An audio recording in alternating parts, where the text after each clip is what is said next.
بسم اللہ الرحمن الرحیم۔ السلام علیکم ورحمۃ اللہ وبرکاتہ۔ عزیز طلباء و طالبات، ہم کتاب اصول الشاشی سے حقیقت اور مجاز کا بیان پڑھ رہے تھے۔ آج حقیقت اور مجاز کے تعلق سے آخری سبق آپ پڑھنے جا رہے ہیں، اور جتنا نصاب تھا، سلیبس تھا، وہ بھی انشاءاللہ آج مکمل ہوگا۔ حقیقت اور مجاز کی تعریف کے بعد گزشتہ سبق میں ہم نے پڑھا تھا کہ حقیقت اور مجاز کا تعلق لفظ سے ہوتا ہے، یعنی دونوں کا تعلق لفظ سے ہی ہوتا ہے۔ حقیقت کس کو کہتے ہیں؟ ہر وہ لفظ کہتے ہیں نا آپ، تو پتہ چلا حقیقت کا تعلق بھی لفظ سے ہے۔ تو حقیقت ہر وہ لفظ جس کو واضح لغت نے کسی چیز کے مقابلے میں، شے کے مقابلے میں بنایا ہو، وضع کیا ہو، تو وہ لفظ اس چیز کے لیے حقیقت کہلاتا ہے۔ مثالیں بہت ساری بتائی میں نے آپ کو شروع سے۔ اسی طریقے سے اگر وہ لفظ، دیکھیں لفظ یہاں بھی بولا، اگر وہ لفظ اس شے کے علاوہ کسی اور معنی میں استعمال کیا جائے تو مجاز ہوگا، نہ کہ حقیقت۔ ٹھیک ہے؟ تو مجاز اور حقیقت دونوں کا تعلق لفظ سے ہوتا ہے۔ ایک تو یہ بات آپ کو یاد رکھنی تھی گزشتہ سبق۔ اور اس کے بعد آپ نے پڑھا تھا کہ امام ابو حنیفہ رحمۃ اللہ علیہ کے نزدیک مجاز جو ہوتا ہے حقیقت کا خلیفہ، یعنی حقیقت کا جو نائب مجاز ہے نا، اصل تو حقیقت ہے اور مجاز تو نائب ہے نا۔ جیسے انچارج پرنسپل اصل ہے، وہ نہیں ہوتا ہے تو انچارج پرنسپل، ایسے ہی حقیقت تو اصل ہے، محتمم اصل ہے، نائب محتمم مجاز ہے۔ ایسے حقیقت اصل ہے اور مجاز نائب ہے۔ امام ابو حنیفہ رحمۃ اللہ علیہ کے نزدیک مجاز حقیقت کا جو نائب اور خلیفہ ہوتا ہے، تکلم اور تلفظ میں ہوتا ہے۔ تشریح آ گئی گزشتہ سبق میں، یعنی نحوی ترکیب اور لغوی ترجمہ درست ہونا چاہیے۔ تکلم اور تلفظ کا مطلب ہے ترکیب نحوی درست ہو، ترجمہ لغوی درست ہو۔ اس کے بعد اگر اس پر عمل نہیں کر رہے ہیں آپ کسی وجہ سے، کسی معنی کی وجہ سے، تو اب مجازی معنی مراد لے جائیں۔ اور صاحب رحمہ اللہ کے نزدیک مجاز حقیقت کا جو خلیفہ اور نائب ہوتا ہے وہ حکم میں ہوتا ہے۔ حکم کا مطلب کیا؟ میں نے وہ سمجھایا تھا کل کے سبق میں کہ حقیقی معنی ممکن العمل ہونا چاہیے۔ ہمارے یہاں یہ ضروری نہیں ہے، حقیقی معنی ممکن العمل ہونا چاہیے۔ پھر کسی معنی کی وجہ سے اس پر عمل کرنا مشکل ہو رہا ہو تو ایسی صورت میں کلام کو مجاز کی طرف پھیر دیا جاتا ہے۔ ہمارے یہاں ترکیب نحوی اور ترجمہ لغوی درست ہو، پھر کسی وجہ سے عمل نہیں کر پا رہے ہیں آپ، تو مجازی معنی مراد ہو۔ اور ان کے یہاں کے حقیقی معنی پر عمل کرنا ممکن ہو، پھر اگر عمل نہیں کر پا رہے ہیں تب مجاز کی طرف جائیں، ورنہ ان کے یہاں کلام لغو ہوگا۔ تو تفصیل 2 سبق میں آ چکی ہے پیچھے۔ آج کا سبق اسی اختلاف کا ثمرہ ہوگا۔ اگر آپ یہ اختلاف سمجھے تو آج کا سبق سمجھنا آسان ہوگا۔ ٹھیک ہے؟ آج کے سبق میں 2-3 مثالیں صاحب کتاب رحمۃ اللہ علیہ نے نقل کی ہے۔ اصول تو یہی ہے، امام ابو حنیفہ رحمۃ اللہ علیہ کے نزدیک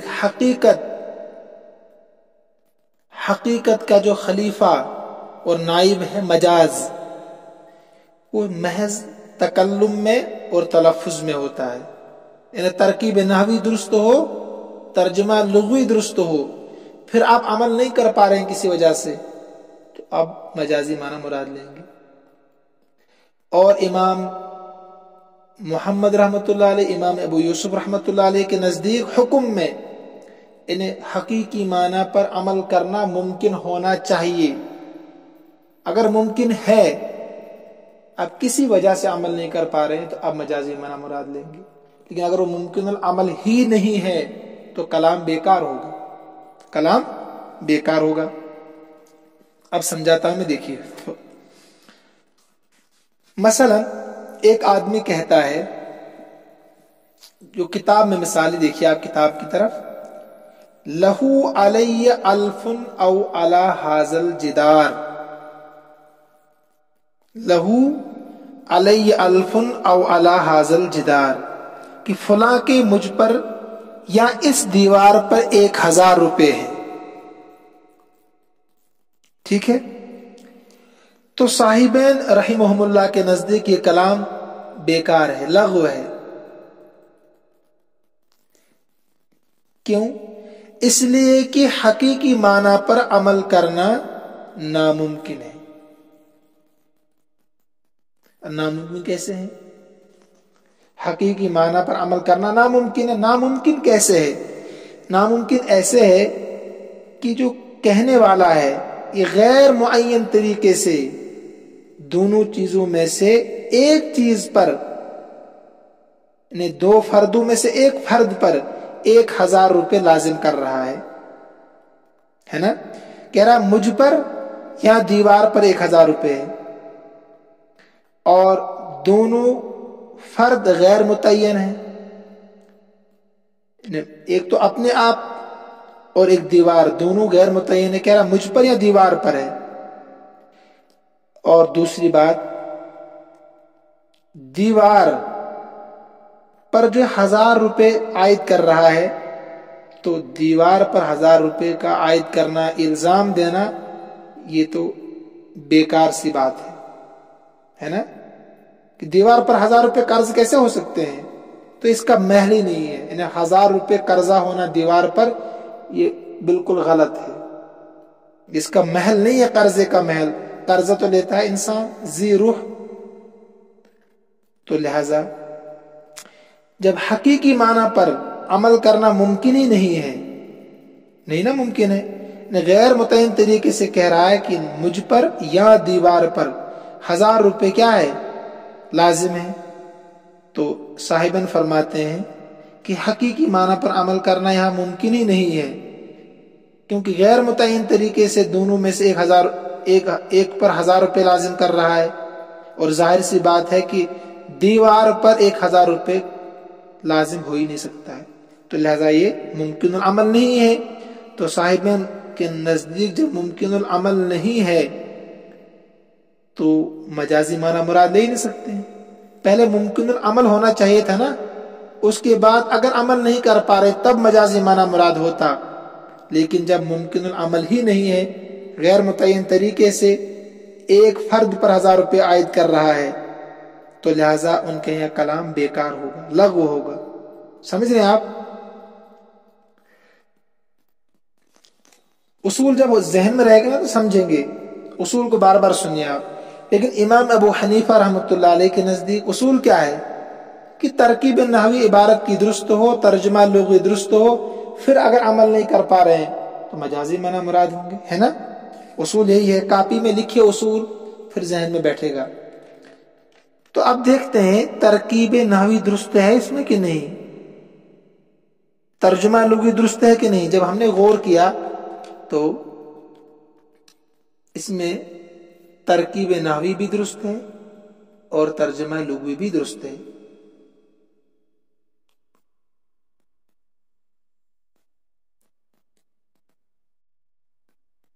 اب اس میں جو او ہے نا، او کو واو کے معنی میں لے کر مجازن کہنے والے پر 1000 روپے کا حکم لگایا جائے گا۔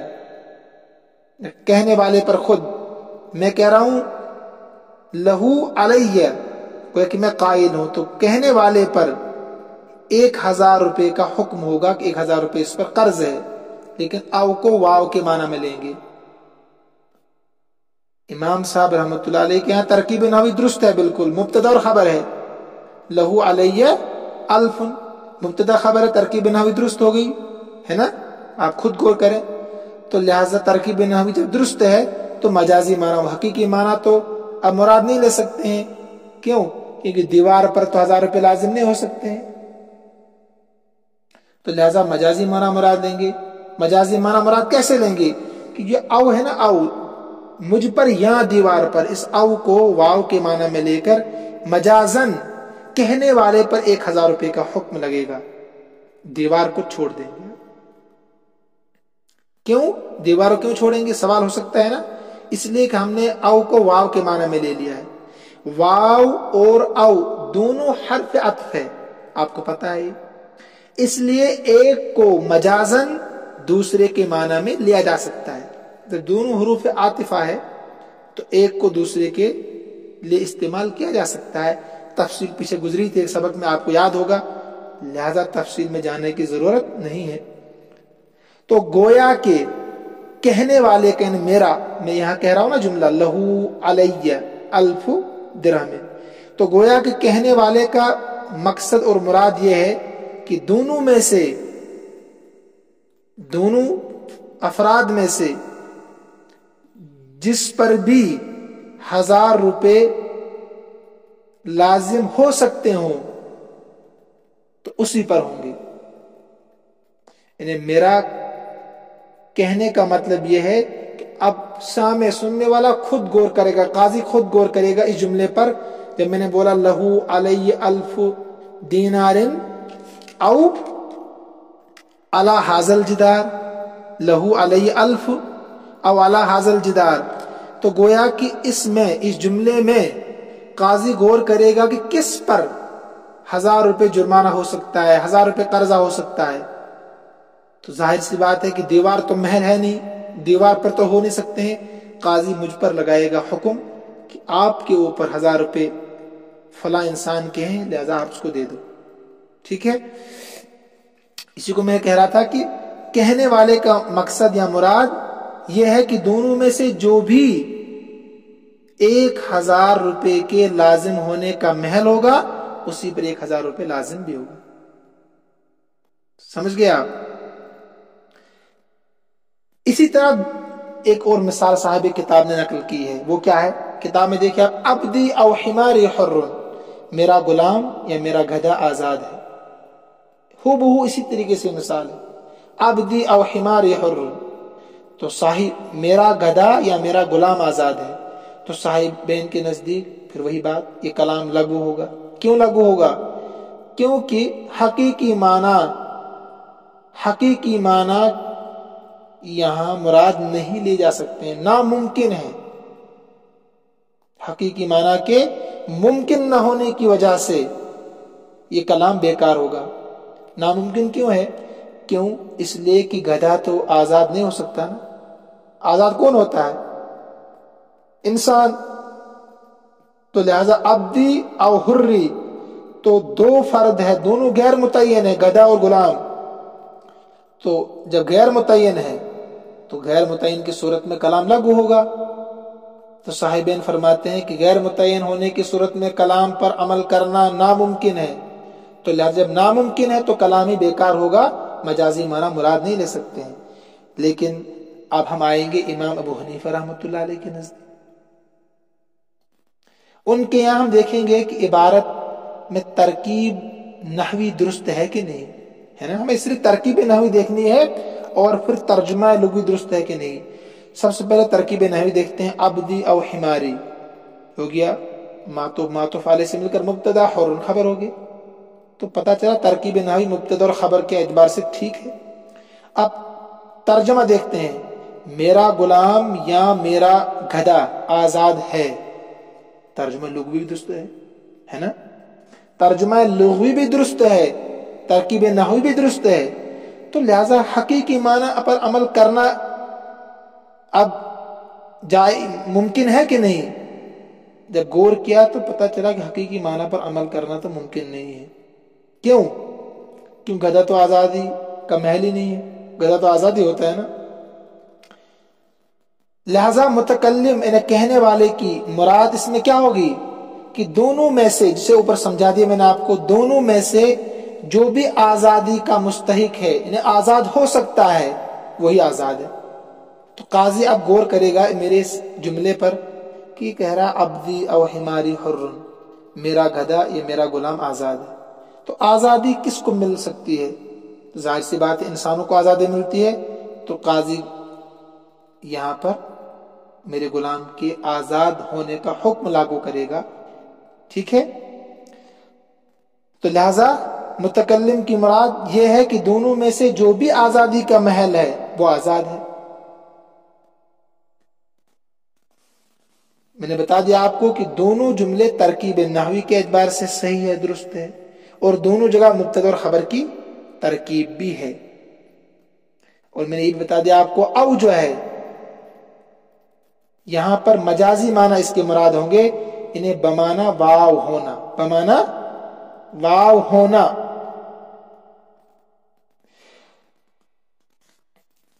ایک مثال آپ سمجھیے، ایسا ہے کہ گویا کہ ایک انسان کہتا ہے کہ میری بیوی کو طلاق، میں نے اپنی بیوی کو طلاق دے دی اور زید کی بیوی کو طلاق دے دی۔ سمجھیے آپ اس کو، میں نے کہا نا کہ اب متکلم کی مراد یہ ہے کہ دونوں میں سے جو بھی آزادی کا محل یعنی جگہ ہے تو وہ آزاد ہوگا۔ تو پتہ چلا کہ انسان آزادی کا محل، انسان آزاد ہوگا۔ آپ اس کو یوں سمجھے، ایک انسان کہتا ہے کہ میری بیوی کو طلاق ہے اور زید کی بیوی کو طلاق ہے، میں اپنی بیوی کو بھی اور زید کی بیوی کو طلاق دے چکا ہوں، طلاق کس کو پڑے گی؟ اگر میں آپ سے پوچھوں تو آپ کہیں گے نا طلاق تو پڑے گی صرف جس نے کہا کہ میری بیوی کو آزاد، یہ میری بیوی کو طلاق اور زید کی بیوی کو طلاق، صرف اس کی بیوی کو طلاق پڑے گی۔ زید کی بیوی کو طلاق کیوں پڑے گی؟ وہ تو زید کی بیوی ہے نا۔ تو کسی کی بیوی کو آدمی طلاق تو نہیں دے سکتا ہے نا، کہہ تو سکتا ہے مگر طلاق نہیں پڑے گی نا۔ تو لہٰذا محل یہاں صرف اپنی بیوی ہے، تو اپنی بیوی کو طلاق پڑے گی، زید کی بیوی محل نہیں ہے طلاق کی، اس کو طلاق نہیں پڑے گی۔ ایسے یہاں آزادی کا محل صرف غلام ہے تو غلام آزاد ہوگا، حماری یہ آزادی کا محل نہیں ہے تو یہاں یہ آزاد نہیں ہوگا۔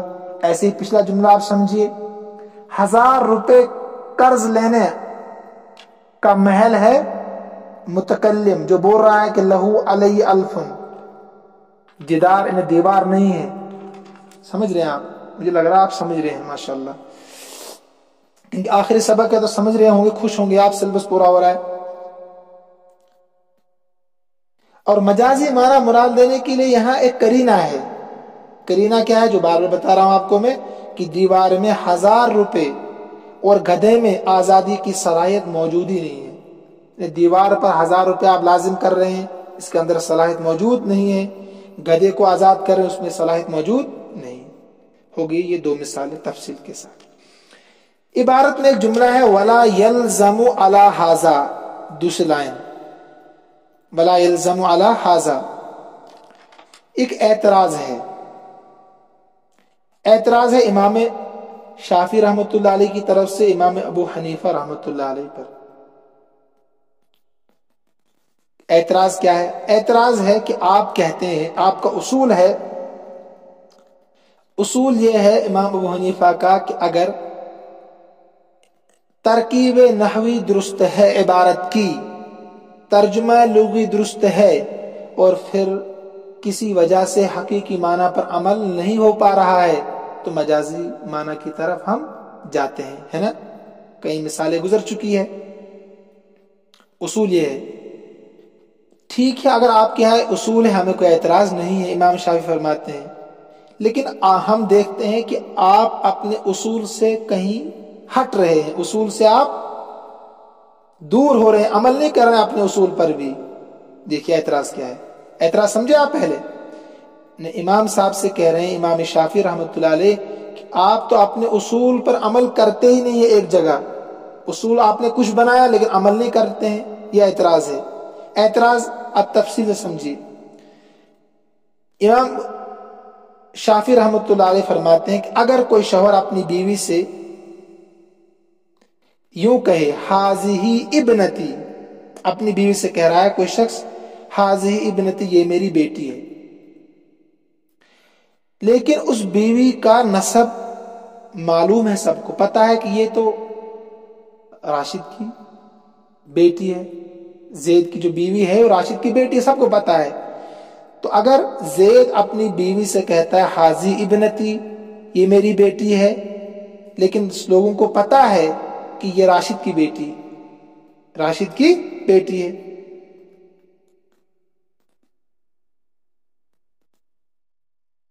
تو اب یہاں ترکیب نحوی تو درست ہے، امام شافعی فرماتے ہیں ترکیب نحوی درست ہے نا، حاضی اس میں اشارہ مبتدا اور ابنتی خبر، اور ترجمہ لغوی درست ہے کہ یہ میری بیٹی ہے۔ تو لہذا یہاں حقیقی معنی پر عمل نہیں کر رہے ہیں، آپ کسی وجہ سے نہیں کر پا رہے، تو مجازی معنی پر عمل کرو تو طلاق دے دو بیوی کو، طلاق پڑ جائے گی بیوی کو، انہیں بیٹی جو ہے وہ نکاح میں تو نہیں ہو سکتی نا۔ تو اب یہاں مجازی معنی یہ ہے کہ اس کو طلاق پڑ جانی چاہیے، جب اس نے کہہ دیا حاضی ابنتی، یہ میری بیٹی ہے، تو حقیقی معنی پر عمل نہیں ہو پا رہا ہے، تو لہذا یہ اس پر شوہر پر حرام ہو جانی چاہیے، طلاق پڑ جانی چاہیے، کیونکہ ترکیب نحوی درست ہے، ترجمہ لغوی درست ہے، تو لہذا حقیقی معنی تو نہیں ہو سکتے نا، بیٹی تو بیوی نہیں ہو سکتی ہے، تو پھر کیا ہوگا، پھر مجازی معنی مراد لیں گے اور اس پر طلاق پڑ جائے گی، اور یہ عورت شوہر پر حرام ہو جانی چاہیے۔ کیوں ہونی چاہیے؟ اس لیے ہونی چاہیے کہ حرمت نکاح حقیقی بیٹی کے لیے ضروری ہے، اور لازمی معنی مراد لینا مجاز ہے۔ گویا یہ کہنا چاہتا ہے، قائل نے ملزوم بول کر لازم مراد لیا ہے، ملزوم بول کر لازم مراد لیا ہے، جیسے غلام کو حاضہ ابنی کہنے کی صورت میں حرمت ثابت ہو گئی کہ نہیں؟ حاضہ ابنی غلام سے جب کہا تو وہاں حرمت ثابت ہو گئی تھی، انہیں وہ آزاد ہو گیا تھا کہ نہیں؟ امام ابو حنیفہ کے یہاں تو اسی طرح اپنی بیوی کو بیٹی کہہ دینے سے بیوی حرام ہو جانی چاہیے، اسی طریقے سے جیسے حاضہ ابنی میں آپ نے کہا کہ مجازی معنی مراد لے کر غلام کو آزاد کر دیا جائے گا، اس لیے کہ ترکیب نحوی بھی درست ہے اور ترجمہ لغوی بھی درست ہے۔ حالانکہ امام ابو حنیفہ رحمۃ اللہ علیہ فرماتے ہیں کہ حاضی ابنتی یہ کلام ہی بیکار ہے، لغو ہے، اور مجازن طلاق مراد نہیں لے سکتے یہاں پر۔ یہ اعتراض ہے کہ تمہارا اعتراض، تمہارا اصول تمہارے خود عمل کے خلاف ہے، تو لہذا آپ کو یہاں حاضی ابنتی میں مجازی معنی مراد لے کر حکم لگانا چاہیے، فتویٰ دینا چاہیے کہ اگر کوئی انسان اپنی بیوی سے حاضی ابنتی کہہ دے تو وہ اس پر حرام ہو جانی چاہیے۔ ٹھیک ہے، جواب دیکھیے، جواب امام ابو حنیفہ رحمۃ اللہ علیہ کی طرف سے یہ ہے کہ حاضی ابنتی کہنے سے بیوی عورت پر حرام نہیں ہوگی، حرام نہیں ہوگی، اگرچہ بیوی عمر میں کیا ہو، چھوٹی ہو یا بڑی ہو، بیوی حرام نہیں ہو سکتی ہے۔ دیکھیے عقل کیا ہوتی ہے، عقل دماغ کیا تھا ہمارے اکابر کا، ادھر سے بھی اعتراض، امام شافعی کتنا اچھا اعتراض کر رہے ہیں، عقلی اعتراض ہے، سمجھ میں آ رہا کہ اعتراض بجا ہے۔ جواب بھی دیکھیے امام صاحب کتنا اچھا دے رہے ہیں، یہ دونوں بڑے امام تھے، اللہ ان کو غریق رحمت فرمائے۔ جواب دیکھیے، زبردست جواب، سوال بھی زبردست اور جواب بھی زبردست۔ دیکھیے کہتے ہیں کہ اس لیے کہ ابنتی، جو ابنتی ہے نا، اگر اس کو ہم صحیح اور ثابت مان لیں، صحیح ابنتی کو، حاضی ابنتی کو اگر ہم صحیح مان لیں، حاضی ابنتی سے حقیقی بیٹی مراد لے لیں، تو حاضی ابنتی یہ نکاح کے بالکل خلاف ہے، حاضی ابنتی نکاح کے خلاف ہے۔ کیوں نکاح کے خلاف ہے؟ دونوں چیزیں، انہیں بیٹی ہونا اور نکاح میں ہونا ایک ساتھ جمع نہیں ہو سکتی، بیٹی بھی ہو اور نکاح میں ہو، یہ تو متضاد چیزیں ہیں، اور متضاد چیز جمع ہو سکتی ہے؟ نہیں ہو سکتی ہے۔ رات اور دن، آگ اور پانی جمع نہیں ہو سکتی. بیٹی کسی بھی صورت میں نکاح میں نہیں ہو سکتی. تو جب بیٹی ہونا اور نکاح میں ہونا یہ دونوں متضاد چیزیں ہیں تو نکاح کا جو حکم ہے یعنی طلاق وہ بھی ناممکن ہے. یعنی جب بیٹی اور نکاح ایک ساتھ جمع نہیں ہو سکتے ہیں تو طلاق کیسے آئے گی؟ پھر طلاق تو حکم ہے نا. جب بیٹی کا نکاح ہو ہی نہیں سکتا ہے باپ کے ساتھ تو طلاق کہاں سے آئے گی؟ سمجھ رہے ہیں آپ؟ عقل شریف کا استعمال کریں. بیٹی ہونا اور نکاح ہونا یہ ناممکن ہے تو جب کچھ ہوا ہی نہیں ہے تو طلاق کہاں سے ہوگی؟ ٹھیک ہے. تو جب دو چیزوں کے اندر کیا ہو؟ تضاد ہو تو استعارہ یعنی ایک لفظ بول کر دوسرا مراد نہیں لیا جا سکتا ہے. جب دونوں چیزوں میں تضاد ہے اب ایک بول کر دوسرا مراد نہیں لے سکتے ہیں. ہاں جب تضاد نہ ہو تو وہاں مراد لیا جا سکتا ہے. اب امام شافعی نے دیکھیے اعتراض زبردست کیا تھا نا، اور اعتراض کے ساتھ کہا تھا جیسے آپ نے حاذا ابنی میں مجازی معنی مراد لے کر آزادی ثابت کی تھی، ایسے حاذی ابنتی میں مجازی معنی مراد لے کر طلاق پڑ جانی چاہیے. زبردست اعتراض تھا. تو جواب کیا دیا امام صاحب نے کہ جب دو چیزوں میں تضاد ہو یعنی ایک دوسرے کے بالکل خلاف ہو تو ان کا حکم بھی ثابت نہیں ہو سکتا ہے. حکم ہے طلاق، طلاق نہیں پڑے گی. اور جو انہوں نے دلیل پیش کی تھی نا ایک امام شافعی نے کہ حاذا ابنی میں تو آپ نے آزادی ثابت کی، حاذی ابنتی میں آپ طلاق ثابت نہیں کر رہے ہیں. اس کا جواب دے رہے ہیں، کہتے ہیں کہ حاذی ابنتی میں تضاد ہے. کیا ہے؟ تضاد ہے. بیٹی ہونا اور نکاح میں ہونا دونوں میں تضاد ہے. حاذا ابنی میں تضاد نہیں ہے. کیوں تضاد نہیں ہے؟ کہتے ہیں یہ ممکن ہے. یہ ممکن ہے کہ مثلا ایک سردار ہے، مسلمانوں کا سردار، وہ قید ہو گیا، غیروں نے اس کو قید کر لیا، جنگ میں قید کر لیا اس کو. اس کے بعد کسی غیر مسلم نے اس کو بیچ دیا. اتفاقاً خریدنے والا کون تھا؟ وہ سردار ہی، باپ ہی. ایک دم مالک ہو گیا کہ نہیں؟ جب خریدا تو مالک ہو گیا. غلام ہے نا، بیٹا غلام بن گیا تھا، قید میں آ گیا تھا غیروں کے، تو اب باپ اس کو خرید رہا ہے تو خریدتے ہوئے وہ غلام بن گیا نا ایک لمحے کے لیے باپ کا، پھر وہ خود بخود آزاد ہو جائے گا کیونکہ زیر ہم محرم خود بخود آزاد ہو جاتے ہیں. تو کہتے ہیں امام ابو حنیفہ رحمۃ اللہ علیہ یہاں اعتراض ہی نہیں ہے. وہاں تو اعتراض تھا کیونکہ نکاح میں ہونا اور بیٹی ہونا دونوں میں تضاد ہے، لیکن بیٹا ہونا اور غلام ہونا اس میں تضاد نہیں ہے. تو ایک طرف بیٹا ہو دوسری طرف غلام، ایسا ہو سکتا ہے؟ میں نے بتا دیا ابھی آپ کو.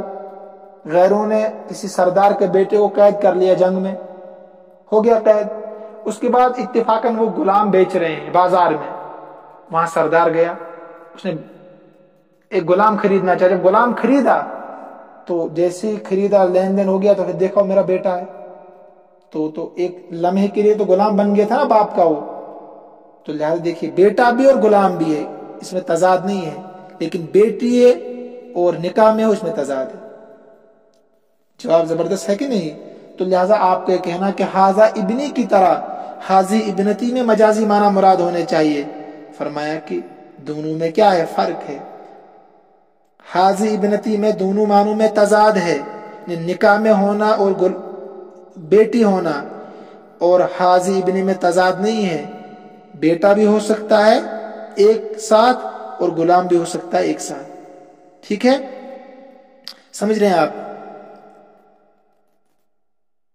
حاذی ابنتی کہنے اور اپنے غلام کو حاذا ابنی کہنے میں فرق ہے.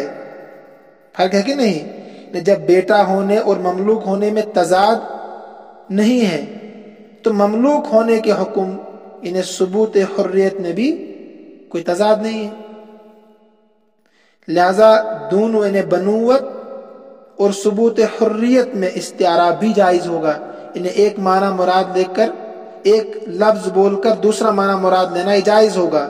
انہیں غلام کو بیٹا کہنے کی وجہ سے غلام کے لیے آزادی ثابت ہو جائے گی. غلام کو بیٹا کہنے کی صورت میں غلام کے لیے آزادی ثابت ہو جائے گی. لیکن جب بیٹی ہونے اور نکاح ہونے میں تضاد ہے تو نکاح کے حکم انہیں طلاق میں اور بیٹی ہونے میں بھی کیا ہوگا؟ تضاد ہوگا. تو لہذا دونوں انہیں بنتیت اور طلاق میں استعارہ بھی جائز نہیں ہوگا. بنت بول کر طلاق جائز نہیں ہو سکتی، تضاد ہے نا دونوں میں. لیکن ابن بول کر آزادی مراد لینا جائز ہوگا، دونوں میں تضاد نہیں ہے. لہذا اپنی بیوی کو بیٹی کہنے کی شکل میں مجازن اس پر طلاق واقع نہیں ہوگی. ٹھیک ہے. اس میں ایک لفظ ہے وَلَهَا نَسَبٌ مَعْرُوفٌ، عبارت میں ابھی پیچھے آئے گی. وَلَهَا نَسَبٌ مَعْرُوفٌ، یہ کیوں کہا ہے؟ اگر وہ لڑکی معروف نسب ہوگی تب یہ قاعدہ اس پر لاگو ہوگا. لیکن اگر معروف نسب نہیں، پتہ ہی نہیں ہے، کسی کو پتہ نہیں کہ اس کی بیوی جو ہے یہ کس کی بیٹی ہے، تو پھر حاضی ابنتی کہنے کی شکل میں وہ شوہر پر حرام ہو جائے گی. اس کو ذہن میں رکھے کہیں پر آپ، اہم چیز ہے. انہیں اگر پتہ ہے، جیسے میں نے شروع میں کہا تھا کہ زید کی جو بیوی ہے سب کو پتہ ہے کہ راشد کی بیٹی ہے، تو پھر اگر وہ بیوی سے کہتا حاضی ابنتی تو طلاق نہیں پڑے گی، حرام نہیں ہوگی اس پر. لیکن کسی نے بنگال سے کوئی عورت لائی، کلکتہ سے لائی بیوی، کسی کو پتہ ہی نہیں کس کی، وہاں بھی کسی کو پتہ نہیں، یہاں بھی کسی کو کشمیر میں پتہ نہیں ہے، ترال میں. اب وہ اچانک کہہ رہا اپنی بیوی سے حاضی ابنتی، تلاش کیا، کسی کو پتہ ہی نہیں کس کی بیٹی ہے، تو اس صورت میں وہ حاضی ابنی کی طرح ہوگا، حاضا ابنی کی طرح ہو جائے گا. یہ حاضی ابنتی انہیں طلاق پڑ جائے گی. جیسے وہاں حریت غلام آزاد ہو گیا تھا، اسی طریقے سے یہاں پر بھی حاضی ابنتی کہنے کی صورت میں بیٹی مان کر وہ شوہر پر حرام ہو جائے گی. ٹھیک ہے. لیکن تب ہے جب اس کا نسب معلوم نہ ہو. لیکن صاحبین کے نزدیک یہ کلام بھی لاگو ہوگا. کیوں؟ کیونکہ حاضی ابنتی کے حقیقی معنی مراد لینا ممکن نہیں ہے، کیونکہ غیر شوہر سے معروفت النسب بیٹی اپنی بیٹی نہیں ہو سکتی، اپنی بیٹی نہیں ہو سکتی ہے. تو لہذا امام ابو حنیفہ رحمۃ اللہ علیہ کے نزدیک یہ اصول ہے کہ ترکیب نحوی درست ہو، ترجمہ لغوی درست ہو، پھر کسی وجہ سے آپ حقیقی معنی پر عمل نہیں کر پا رہے ہیں تو مجازی معنی مراد لیے جا سکتے ہیں. صاحبین رحمہم اللہ کے نزدیک حقیقی معنی ممکن العمل ہو، عمل کرنا ممکن ہو، پھر عمل نہیں کر پا رہے ہیں، تب جا کر مجازی معنی مراد لیں گے. تو ہمارے یہاں تلفظ اور تکلم میں مجاز حقیقت کا خلیفہ ہے، اور صاحبین رحمہم اللہ کے نزدیک حکم میں مجاز حقیقت کا خلیفہ ہے. اب عبارت کا ترجمہ دیکھیے. وَعَلَى هَذَا يُخَرَّجُ الْحُكْمُ فِي قَوْلِهِ، اور اسی قاعدے کی بنا پر، وَعَلَى هَذَا قاعدہ کتنی بار بتا دیا میں نے، ٹھیک ہے. وَعَلَى هَذَا اسی قاعدے کی بنا پر کہ ہمارے نزدیک مجاز حقیقت کا خلیفہ تکلم اور تلفظ میں ہے اور صاحبین کے نزدیک حکم میں ہے، اور اسی قاعدے پر یخرج الحکم، حکم کی تخریج کی جائے گی یا مسئلے کی تخریج کی جائے گی، فی قولہ اس کے قول میں، کسی کے قول میں، لہو علی الف، ایک آدمی کہہ رہا لہو اس کے لیے، علی میرے اوپر، الف ہزار ہے، او علی ھذا الجدار یا اس دیوار پر ہزار ہے. مطلب میں نے سمجھا دیا. وقولہ یا اس کا قول، دوسری مثال، عبدی او حماری میرا غلام یا میرا گدھا، حر آزاد ہے. ولا یلزم علی ھذا، ولا یلزم علی ھذا، اور اس قاعدہ مذکور پر، قاعدہ مذکور ابھی جو قاعدہ میں نے بتا دیا امام صاحب کا اور صاحبین کا، ولا یلزم اور اعتراض نہیں ہو سکتا ہے، علی ھذا اس اصول پر، اس قاعدے پر کوئی اعتراض نہیں کر سکتا اس قاعدے پر، اذا قال لامرأته هذه ابنتی، جب اس نے کہا اپنی بیوی سے هذه ابنتی، یہ میری بیٹی ہے، یہ میری بیٹی ہے، شوہر نے اپنی بیوی سے کہا یہ میری بیٹی ہے، وَلَهَا نَسَبٌ مَعْرُوفٌ، اور اس کا مشہور اور معروف نسب ہے، من غیری، اس کے علاوہ سے، زید کی بیٹی، زید کی بیوی راشد کی بیٹی ہے، یہ مطلب ہے من غیری، راشد سے، غیر سے اس کا نسب معلوم ہے، وَلَهَا نَسَبٌ مَعْرُوفٌ، اس کا معروف مشہور نسب ہے، من غیری، شوہر کے علاوہ کسی دوسرے سے، راشد سے، حیث، اس طور پر کہ لا تحرم علیہ، وہ عورت یعنی اس کی بیوی اس پر حرام نہیں ہوگی، لا تحرم علیہ، اس پر حرام نہیں ہوگی، ولا یجعل ذلک مجازا عن الطلاق، اور شوہر کے اس قول کو طلاق سے مجاز نہیں قرار دیا جائے گا، ولا یجعل، اور قرار نہیں دیا جائے گا، ذالک، اس قول کو، کس قول کو، حاضی ابنتی والے قول کو، مجاز عن الطلاق، طلاق سے مجاز قرار نہیں دیا جائے، یعنی مجازی معنی طلاق ہے، کہتے ہیں وہ مراد نہیں لیے جا سکتے، کہتے ہیں سواء کانت المرأة الصغرى سنا او کبرا، کہتے ہیں برابر ہے کہ بیوی عورت چھوٹی ہو عمر کے اعتبار سے، منہ اس سے، شوہر سے، او کبرا یا بڑی ہو، لأن هذا اللفظ، اس لیے کہ یہ لفظ، لو صح معناه، اگرچہ اس کے معنی صحیح ہے، یعنی ترکیب کے اعتبار سے اگر کیا ہے وہ صحیح ہے، سمجھ رہے ہیں آپ، ترکیب نے، اگر اس کے حقیقی معنی صحیح ہو، یعنی بیٹی ہونا کیا ہو، صحیح ہو، لو صح معناه، اگر اس کے حقیقی معنی یعنی بیٹی ہونا صحیح ہو تو یہ لفظ نکاح کے منافی ہوگا، لکانا منافیا للنکاح، تو یہ نکاح کے منافی ہوگا، یعنی اگر حقیقی معنی مراد لیں گے نا بیٹی کے، تو حقیقی بیٹی اور نکاح دونوں میں تضاد ہے، تو اگر اس کے حقیقی معنی بیٹی ہونا صحیح ہو تو لکانا منافیا للنکاح، تو یہ نکاح کے منافی ہوگا یہ لفظ، فیکون منافیا لحکمہ، کہتے ہیں تو یہ حکم کے بھی منافی ہوگا، لہذا حکم نکاح یعنی طلاق کے بھی کیا ہوگا، منافی ہوگا، وہو الطلاق، اور کیا ہے، طلاق ہے، ولو استعارۃ مع وجود التنافی، اور دو چیزوں میں منافات کے ہوتے ہوئے، تضاد کے ہوتے ہوئے، وجود التنافی یعنی دو چیزوں میں تضاد کے ہوتے ہوئے ان میں استعارہ نہیں ہوتا، ولا استعارت، اور کوئی استعارہ نہیں ہو سکتا ہے، ایک لفظ بول کر دوسرا معنی مراد لینا استعارہ کہلاتا ہے، ولا استعارت، اور کوئی استعارہ نہیں ہو سکتا ہے، مع وجود التنافی، دو چیزوں میں تضاد کے پائے جانے کی صورت میں، ماں کا ترجمہ صورت کر سکتے، بخلاف قولہ، برخلاف اس شخص کے قول کے، حاذا ابنی، تو حاذا ابنی میں اور حاذی ابنتی میں نے فرق بتا دیا آپ کو، بیٹی ہونا اور نکاح میں ہونا دونوں میں تضاد ہے، غلام ہونا اور بیٹا ہونا دونوں میں تضاد نہیں ہے، یعنی وہ کبھی ہو ہی نہیں سکتا بیٹی بھی ہو اور نکاح میں بھی ہو، لیکن یہ ہو سکتا ہے بیٹا بھی اور غلام بھی ہو، یہ کہہ رہے ہیں، برخلاف قائل کے قول کے، بخلاف قولی، برخلاف اس کے قول کے، حاذا ابنی یعنی حاذا ابنی کے، فإن البنوۃ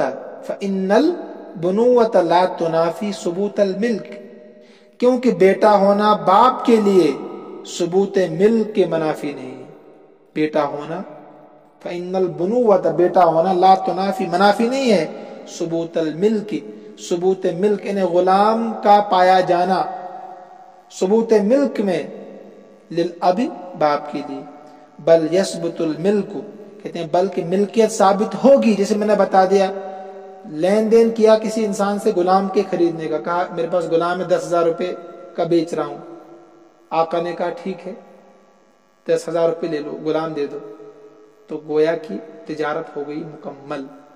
اب جب غلام اندر سے نکالا باہر، سو دے دیا ہاتھ میں، دیکھا بیٹا تھا، یہ کہہ رہے ہیں کہ لا تنافی، اس لیے کہ بیٹا ہونا منافی نہیں ہے ثبوت ملک کے لیے، باپ کے لیے، بل یثبت بلکہ ثابت ہوگی ملکیت بیٹے میں ایک لمحے کے لیے، بل یثبت الملک لہو باپ کے لیے ملکیت ثابت ہوگی، لیکن ثم یعتق علیہ پھر وہ اس پر یعنی باپ پر آزاد کر دیا جائے گا، ایک دم وہ آزاد خود بخود ہو جائے گا، کیونکہ حدیث ہے پیچھے پڑھی آپ نے، من ملک ذا رحم محرم منہ عتق علیہ، کہ جو بھی کسی زیرا محرم کا مالک بن جائے تو فوراً اس پر آزاد ہو جاتا ہے، یعنی غلام جو پہلے تھا کسی زیرا محرم نے خریدتے وہ آزاد ہو جائے گا۔ دیکھیے آپ کا سلیبس مکمل ہو گیا، آگے جو ہے وہ اتنا اہم بھی نہیں ہے اور پڑھنا بھی ضروری نہیں، یہیں تک سلیبس آپ کا ہے، آپ یہی ذہن میں رکھیں تو انشاءاللہ الرحمن اب آپ کا اگزام ہوگا۔ دو طریقے سے اگزام آپ کو ہوگا، میں نے پہلے بھی بتایا تھا آپ کو، ایک تو اسائنمنٹ کی شکل میں ہوگا جو آپ کو 7 پیپر ہے، 7 دنوں میں آپ کو دینے ہیں، ٹھیک ہے، وہ ان کے نمبرات آپ کے اصل امتحان میں جوڑے جائیں گے۔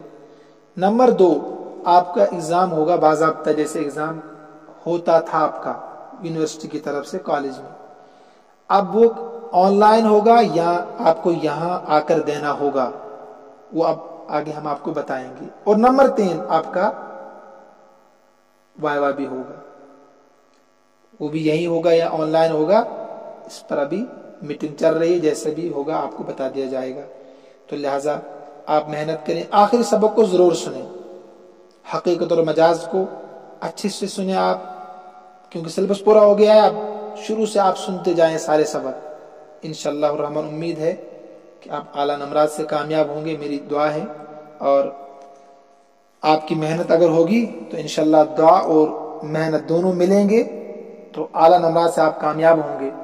لیکن اگر ہم دعا کرتے رہے، وہ دغا پڑھتے رہے، ایک نقطے نے محروم کو مجرم بنا دیا، میں دعا کرتا رہوں آپ محنت نہ کریں، تو این خیال استو محال استو جنو، کہتے ہیں نا کیا، من رام العلا من غیر قد فقد زال عمر فی طلب المحالی، ٹھیک ہے، من طلب العلا سحر اللیالی، جو بلندیوں کو چھونا چاہتا ہے راتوں کو جاگنا پڑتا ہے، تو کچھ دن راتوں کو جاگیں آپ، مگر پڑھنے کے لیے جاگیں، ٹھیک ہے، ہاں پڑھنے کے لیے جاگیں، محنت کریں، انشاءاللہ اللہ آپ کو کامیاب کرے گا۔ ھذا من عندی واللہ اعلم واحکم واتم وما توفیقی الا باللہ علیہ توکلت والیہ انیب۔ جو کچھ میں پڑھا رہا ہوں آپ اس کو دوسروں تک بھی پہنچا سکتے ہیں، جو یہ پڑھنے والے ہیں جن جامعات میں یہی سلیبس پڑھایا جاتا ہے، یہ کتابیں پڑھائی جاتی ہے، آپ اس کو شیئر بھی کر سکتے ہیں، صرف ثواب کی امید کے ساتھ، تاکہ مجھے بھی ثواب ملے، اگر ان کو ہمارا سمجھ میں آئے پڑھنا پڑھانا تو اس میں بھی آپ ثواب میں شامل ہو سکتے ہیں۔ السلام علیکم۔